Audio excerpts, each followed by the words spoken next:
Olá, querido aluno, você que está na faculdade, na área de biológicas, na área de saúde e estudou imunologia, esse vídeo é para você. Veja, esse não é um vídeo para quem está iniciando a imunologia. É para você que já estudou imunidade inata, imunidade adaptativa, tolerância, você que já estudou tudo isso, mas está com dificuldade de integrar o conteúdo, de juntar as peças da imunologia. Para você que está com essa dificuldade de juntar essas peças, eu fiz esse vídeo montando um grande esquema que eu creio vai lhe dar uma luz, vai lhe dar uma chance maior de integrar tudo isso que você estudou em imunologia. Vamos dar uma olhada nesse esquema que eu fiz? Vamos lá. Olha bem.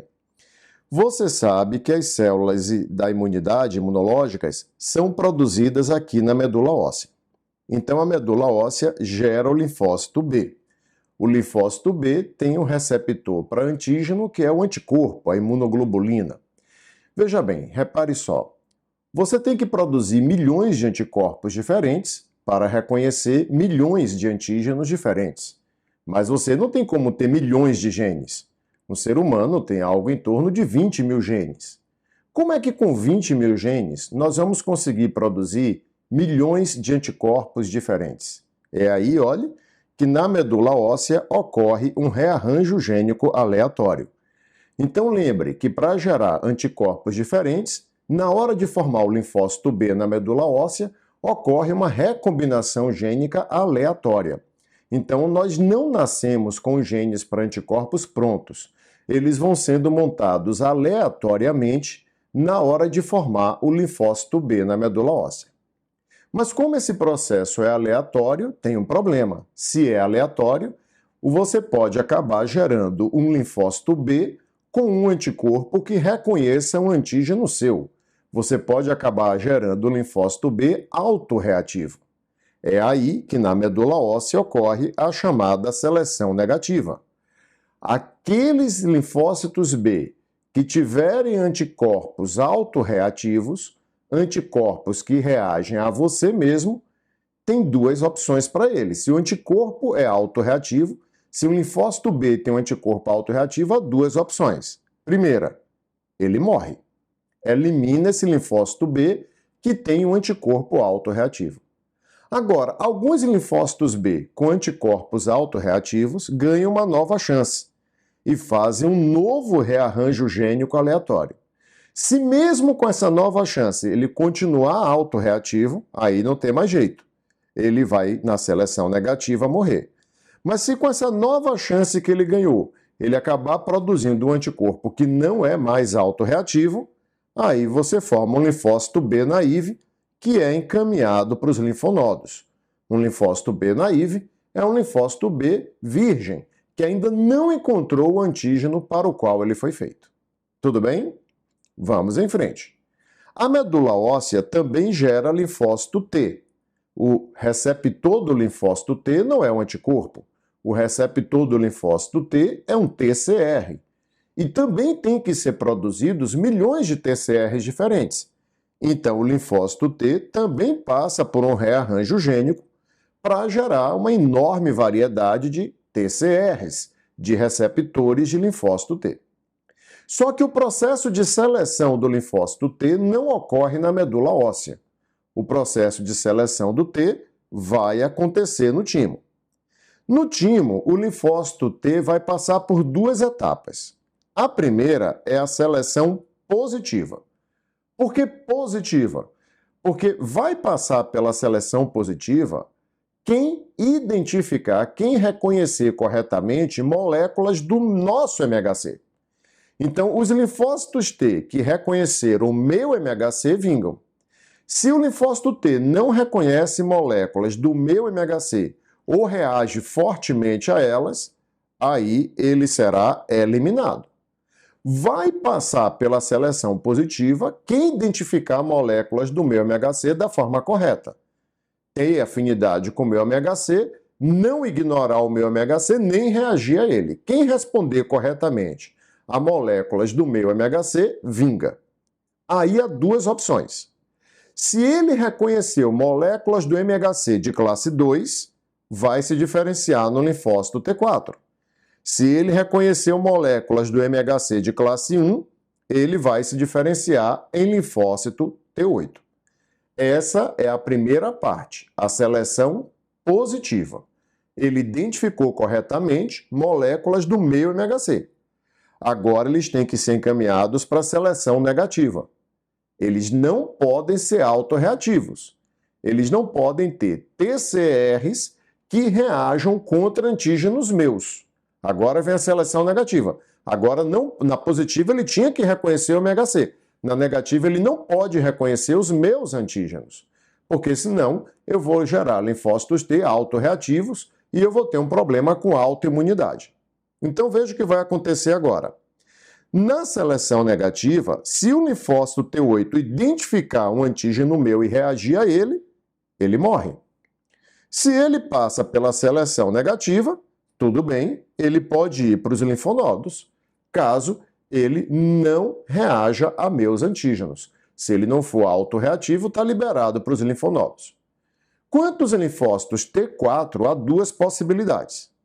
Ele reagiu a um antígeno meu. Primeira possibilidade, ele morre, porque ele não deveria ter reagido. Segunda possibilidade, ele reagiu a um antígeno meu. E aí ele se converte numa célula Treg, ou T reguladora.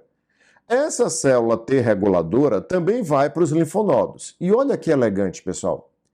Essa célula T reguladora identificou um autoantígeno. Ela identificou o antígeno meu. Então agora ela vai para os linfonodos para impedir que outras células de defesa reajam a esse antígeno que é meu. Então ela vai para os linfonodos participar da tolerância periférica, impedindo que outras células de defesa reajam a esse antígeno que ela reconheceu e que é meu. Muito bem. Se o T4 passar pela seleção negativa, então o T4 vai para os linfonodos. Muito bem. Então veja, o T4, em sendo autorreativo, ou morre ou se converte em Treg. Se passar pela seleção negativa, ele não é autorreativo, está liberado para os linfonodos, o T4 chega no linfonodo. Enquanto isso, aqui nos tecidos, a imunidade inata é acionada. Um patógeno entrou em seu corpo. Houve liberação de PAMPs e DAMPs. PAMPs, que são sinais típicos de patógenos, DAMPs, sinais de que suas células estão sendo agredidas. A liberação de PAMPs e DAMPs chama a atenção de células inatas, como as células apresentadoras de antígeno. Podem ser os macrófagos ou principalmente as células dendríticas. Essas células, então, coletam antígenos e levam esses antígenos para os linfonodos. Ela leva os antígenos para os linfonodos, que são espaços restritos, onde fica mais fácil encontrar linfócitos T e B que reconhecem esses antígenos que elas estão apresentando. Então, a célula apresentadora de antígeno coleta antígeno nos tecidos e leva para os linfonodos e apresenta para o T4 e o T8. Uma vez ativado, o linfócito T4 vai se converter em T helper, ou T auxiliar. O T8 vai se converter na célula T citolítica, ou T citotóxica. Lembre que o T8 é ativado também contando com o estímulo do T helper.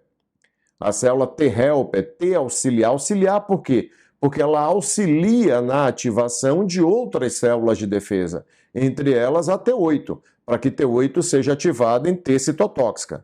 O linfócito T citotóxico agora pode ir para os tecidos, fazer o combate. Lembre que a célula T citotóxica, ela não faz o combate com fagocitose. Ela pode matar células infectadas por vírus, por exemplo, liberando substâncias químicas sobre a célula ou mesmo estimulando a célula a entrar em apoptose. Enfim, a T citotóxica vai para os tecidos para o combate. Algumas células T helper permanecem no linfonodo. Por quê? Vamos ver o que acontece com o linfócito B. O linfócito B também reconheceu o antígeno. Agora, atenção.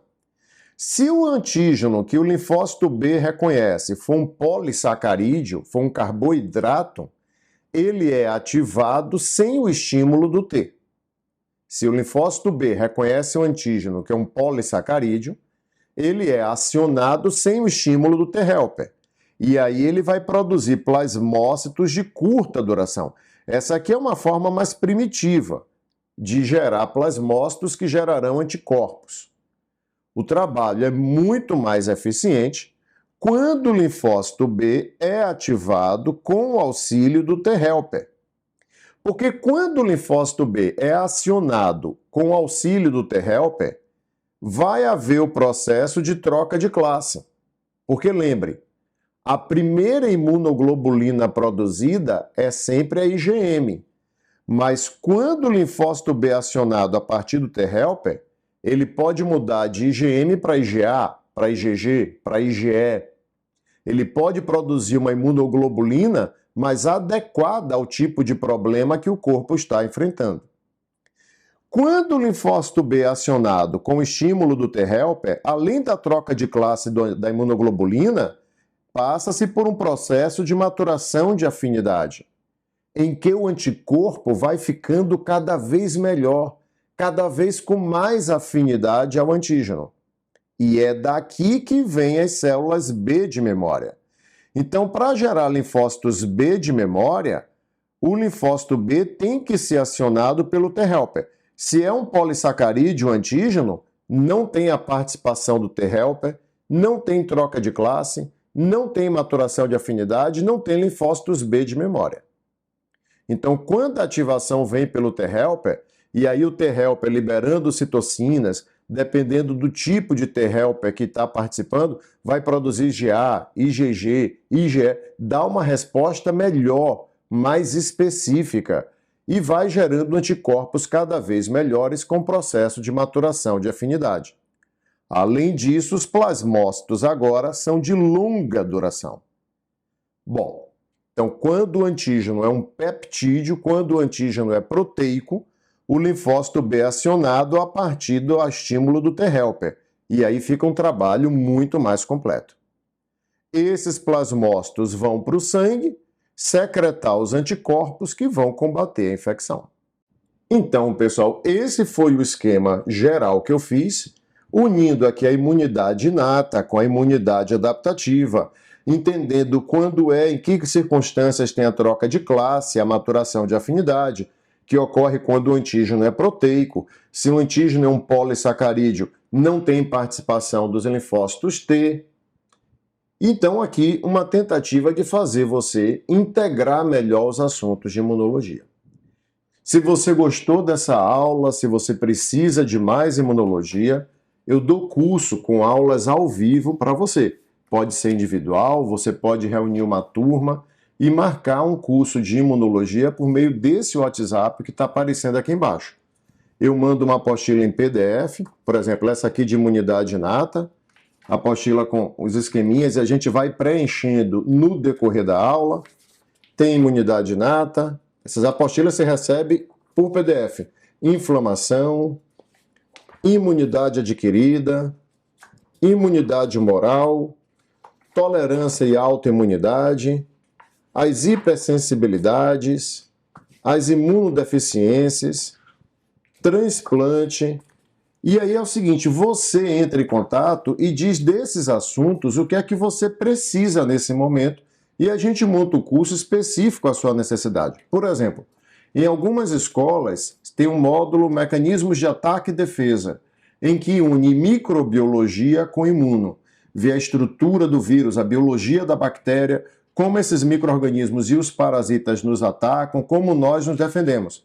Então eu tenho esse módulo também, que é voltado para quem vê imunologia nesse contexto de mecanismos de ataque e defesa. Tem interesse num curso como esse, é só entrar em contato nesse WhatsApp. E eu tenho cursos desse mesmo modelo, mandando apostila, aulas ao vivo, mas que ficam gravadas até o fim do semestre. Eu também tenho cursos assim de bioquímica e de biologia celular. Tendo interesse, é só entrar em contato. Um grande abraço. Até o nosso próximo encontro.